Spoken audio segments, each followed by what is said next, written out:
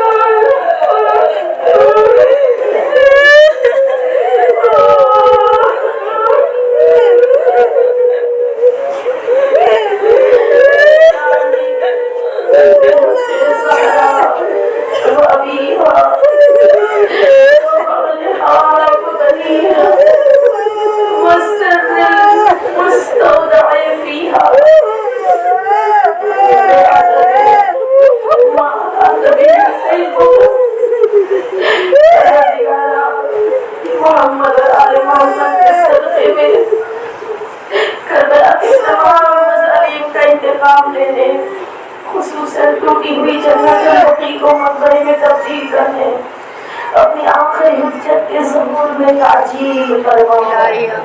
معمول تجھے مولا حسین کی غربت کا واسطہ, مظلومی کا واسطہ, جو زیادہ کے منی ہے ان کے لیے چاہیے جو میرا صاحب کے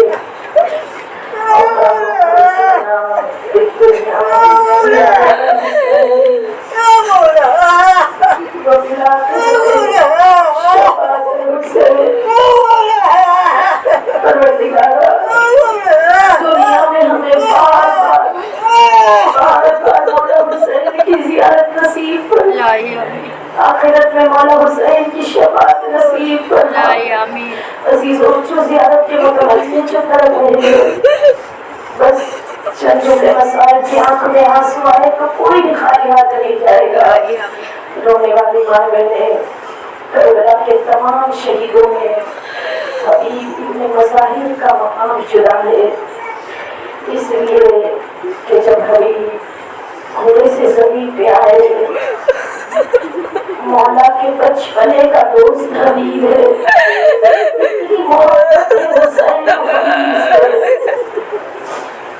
مولا حبیب کے لاشے پر پہنچے, جنون جسم سے نکل گئی.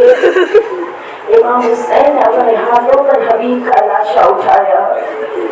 عزیزوں کتنا غریب اور مظلوم تھا میرا مولا, چند قدم چلتے تھے تو لاشا زمین پہ رکھ دیتے, زمین پہ بیٹھ جاتے تھے. حضرت عباس کہتے آقا اجازت دے میں حبیب کا لاشا اٹھاؤں. امام حسین کہتے نہیں بھیا عباس میرے بچپنے کا دوست, میں چاہتا ہوں اس آخری خدمت کو میں انجام دوں. بس پھر اٹھتے تھے طاقت کو جمع کرتے تھے, پھر اٹھتے تھے پھر بیٹھ جاتے تھے. علی اکبر آگے بڑھ کے کہتے بابا مجھے لاشا دے دیجیے, میں خیمے تک حبیب چچا کا لاشا پہنچا دوں. میرا مولا کہتے نہیں بیٹا علی اکبر